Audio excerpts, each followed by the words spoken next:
మనిషి అనేవాడు ఈ రాష్ట్రంలో ఉన్నవాడికి వాడి యొక్క సమాచారం ఏదైతే ఉందో అది మొత్తం కూడా ఎక్కడుందయా అంటే ప్రభుత్వం చేతిలో ఉంది. అది ఎక్కడికి వెళ్ళిందయ్యా అంటే ఆ డేటా మొత్తం ఈ రోజున వాలంటీర్ల దగ్గర ఉంది. ఆ మెమరీ కార్డులో, ఈమెయిల్ ఐడీల్లో, మొత్తం సెల్ ఫోన్లో మన కుటుంబం ఏంటో, మన కుటుంబంలో బ్యాంక్ అకౌంట్లు ఏంటో, మన దగ్గర ఉన్నటువంటి డబ్బులు ఏంటో, మన దగ్గర ఉన్నటువంటి వ్యక్తిగతమైనటువంటి జబ్బులు ఏంటో, అదేంటి అన్ని అంశాలు కూడా మొత్తం కూడా చెప్పగలిగేది ఎవరంటే మన కుటుంబం యొక్క రహస్యాలు మొత్తం కూడా చోరీ జరిగిందంటే అది వాలంటీర్ వ్యవస్థ ద్వారా ప్రభుత్వానికి జరిగింది. దీన్ని మేము తీవ్రంగా ఖండిస్తా ఉన్నాం. ఎన్నికలకి మేము ఫిర్యాదు చేయడం కూడా జరిగింది. అదేవిధంగా ఈ సమాచారం మొత్తం కూడా ప్రభుత్వం యొక్క కబంధ హస్తాల్లో ఉందనేటువంటి వాస్తవమైనటువంటి విషయం.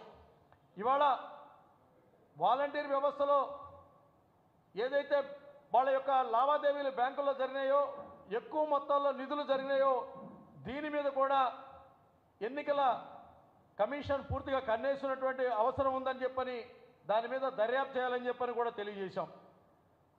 ప్రభుత్వమే స్వయంగా మంత్రులు, ఎమ్మెల్యేలు మాకు అంగన్వాడీ మన యొక్క వాలంటీర్ కార్యకర్తలు ఉంటే చాలని చెప్పడం ఏదైనా ఉందంటే దెబ్బ జరిగినా నష్టం జరిగినా వాలంటీర్ జరగాల, లాభం జరిగితే మాకు జరగాలనేటువంటి ఆలోచనతో ఈ ప్రభుత్వం ఉంది. దీన్ని వాలంటీర్ సోదరులు గమనించవలసిందిగా కోరుతున్నాం. ఎన్నికలు పక్షపాత వైఖరి లేకుండా జరగాల. ప్రభుత్వం పాలన చేసిన తర్వాత ఆ పాలన యొక్క ఫలితాలు మంచి చెడులు నిర్ణయించుకునే అవకాశం ప్రజలకు కుదరాల. వారిని మున్సిపల్ ఎన్నికల్లోనో పంచాయతీ ఎన్నికల్లోనో పారాలేపించి తీసుకెళ్ళి మిమ్మల్ని ఈ ఆగిపోతాయి, వచ్చే ఆగిపోతాయి, ఎళ్ళే ఆగిపోతాయి అని చెప్పని బెదిరించేది ఇది ఎన్నికల కమిషన్కి ఫిర్యాదు చేయడం జరిగింది.